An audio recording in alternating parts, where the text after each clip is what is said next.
معزز ناظرین سامعین، السلام علیکم۔ آج میں آپ کے سامنے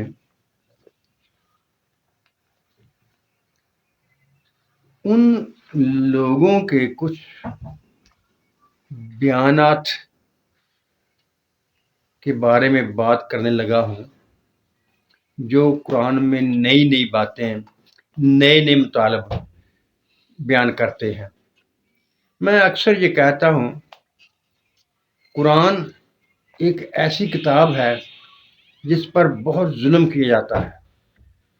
اپنی مرضی سے جس طرح جی چاہے اس کے مطالب لوگ بیان کرنا شروع کر دیتے ہیں۔ قرآن اہل عرب کی زبان میں نازل ہوا ہے اور اہل عرب نے جو کچھ سمجھا ہے بنیاد وہی ہے۔ تشریحات کریں، غور و فکر کریں، لیکن ان بنیادی اصول و ضوابط، ان تشریحات کو نہ چھوڑیں۔ یعنی اگر ہم حروف تہجی جنہیں الف بے جیم بھی کہتے ہیں، اگر ہم ان کو چھوڑ دیں، ان کی نئی اصطلاحات بیان کرنا شروع کر دیں تو آگے ہم کہاں چلیں گے؟ ان صفرات کا جو اہل عرب کا ان الفاظ کے بارے میں تھا وہ بنیاد ہے۔ اسی طرح سے جیسا کسی بھی زبان کی حروف تہجی اس کی بنیاد ہوتے ہیں، ان کو چھوڑا نہیں جا سکتا۔ اور اسی طرح کچھ گرامر کے اصول ہوتے ہیں، ان کو چھوڑا نہیں جا سکتا۔ اگر ہم ان کو چھوڑ دیں گے تو ہم اصل مقصد سے بہت دور چلے جائیں گے۔ جو بھی تشریح کریں، جو بھی تفسیر کریں، جس طرح سے بات کو بیان کریں، لیکن وہ بنیادی عقائد اور بنیادی اصول وہ وہی رہیں گے جو اہل زبان کے ہوتے ہیں۔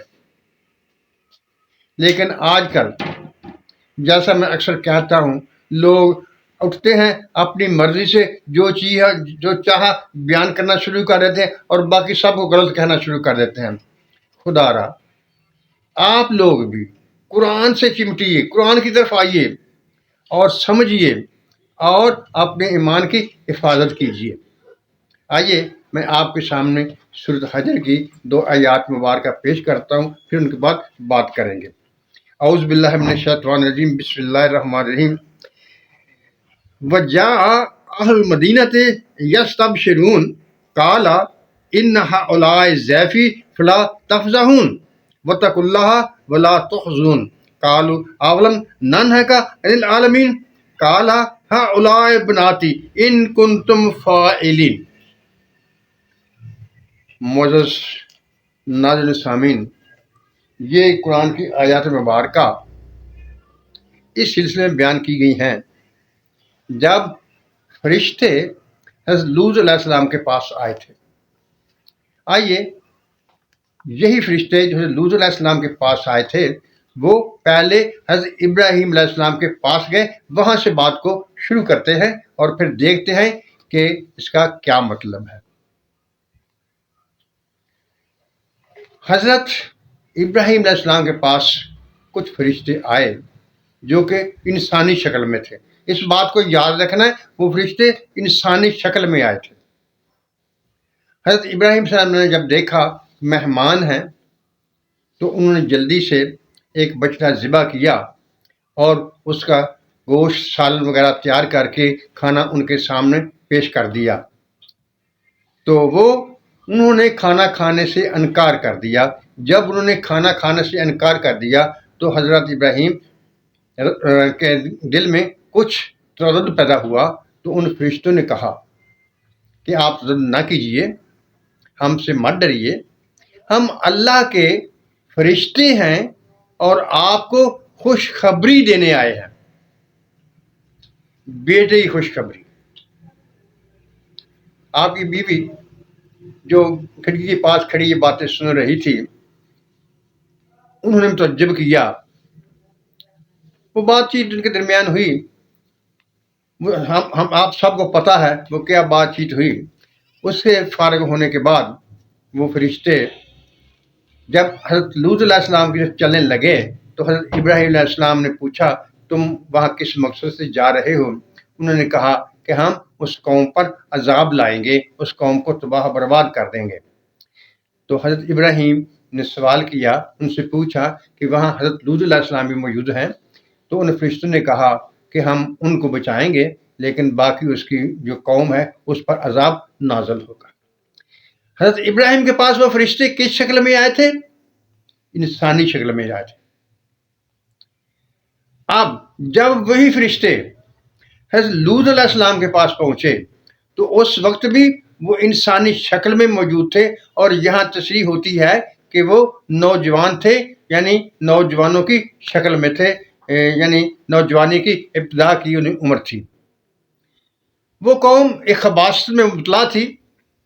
جب انہیں پتہ چلا کہ حضرت لوط علیہ السلام کے مہمان آئے ہوئے ہیں، نوجوان لڑکے ہیں، تو وہ اس اپنی خبیث عادت کی وجہ سے حضرت لوط علیہ السلام کے گھر پر آ گئے اور ان سے مطالبہ کرنے لگے کہ آپ ان مہمانوں کو ہمارے لیے ہمارے حوالے کر دیں۔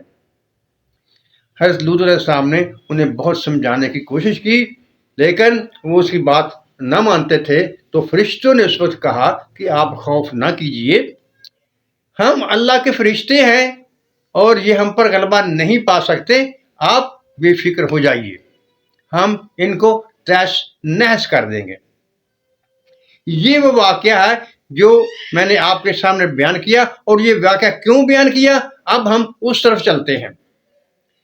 ایک گروپ پاکستان میں ایسا ہے جو فرشتوں کا انکار کرتا ہے، اور وہ کہتا ہے کہ فرشتے کوئی جسم نہیں رکھتے، وہ تو کائناتی قوتیں ہیں،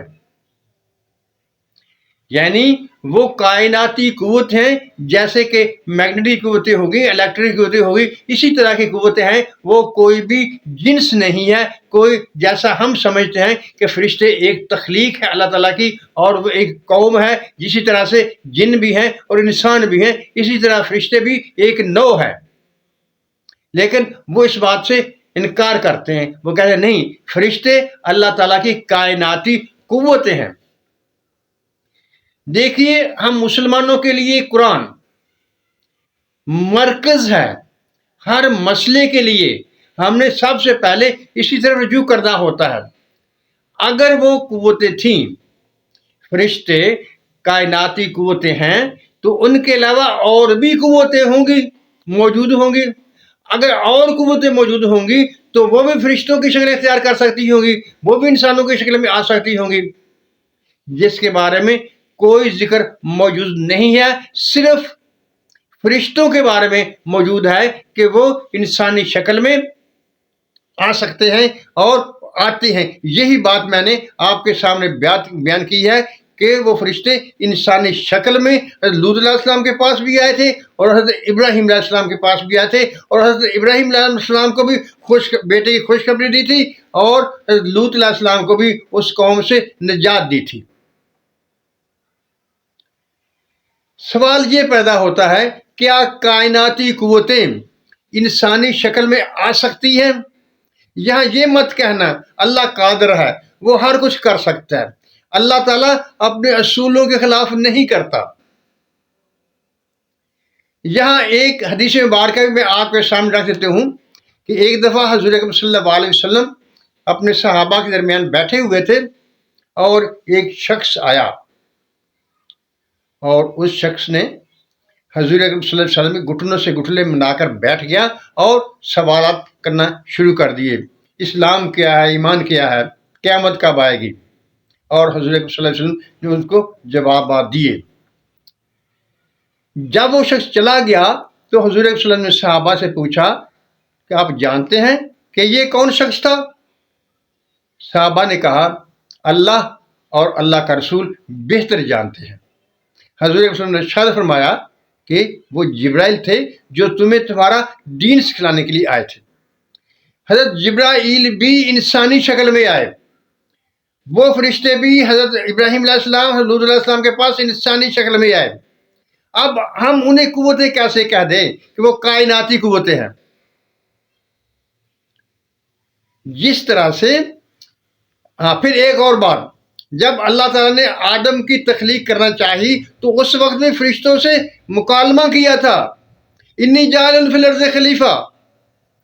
کیا یہ سب قوتیں ہیں؟ وہ قوتیں بولتی ہیں؟ وہ قوتیں انسانی شکل اختیار کرتی ہیں؟ کیا کسی اور قوت نے بھی انسانی شکل اختیار کی کہ صرف یہ فرشتے انسانی شکل اختیار کرتے ہیں؟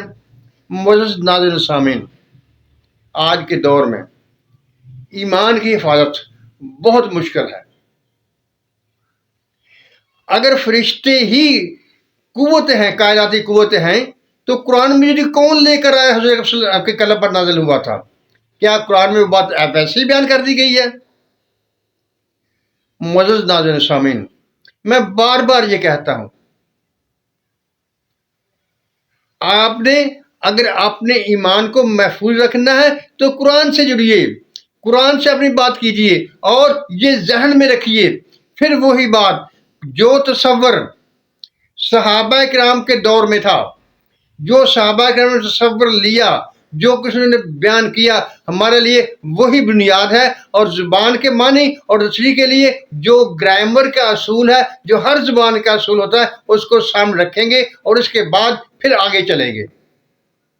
وقت بدلنے کے ساتھ ساتھ، معلومات میں اضافہ ہونے کے ساتھ ساتھ، کچھ چیزوں کا اضافہ ہوگا، کچھ چیزوں کو ترک کیا جائے گا، یعنی ان میں درجہ بندی کی جائے گی، ان میں سے بہتر چیز ثابت ہوگی، لیکن بیس وہی ہوگی، بنیاد وہی ہوگی، اسی پر چلیں گے۔ اگر اس کو چھوڑیں گے تو ہم اپنے مرکز سے دور ہو جائیں گے، ہم اسلام کی روح سے الگ ہو جائیں گے، ہمارے پاس سے اسلام کا وجود ختم ہو جائے گا۔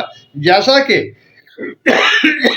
حضور صلی اللہ علیہ وسلم نے ارشاد فرمایا ہے کہ قرب قیامت میں علم اٹھا لیا جائے گا۔ اس کا مطلب یہ نہیں ہے کہ کتابیں خالی ہو جائیں گی، قرآن شریف کے حرف مٹ جائیں گے، یہ مطلب نہیں ہے۔ صرف یہی مطلب ہے کہ لوگ اپنے اصل سے بہت دور ہو جائیں گے۔ جو سچائی تھی، جو قرآن نے بیان کی تھی، وہ اس قدر دب جائے گی کہ اسے پہچاننا مشکل ہو جائے گا۔ معزز ناظرین سامعین، اللہ تعالیٰ ہم سب پر اپنی رحمتوں کی بارش کرے، ہمیں سچ بولنے، سچ سننے اور سچ پر قائم رہنے کی توفیق عطا فرمائے۔ آمین۔ اللہ حافظ۔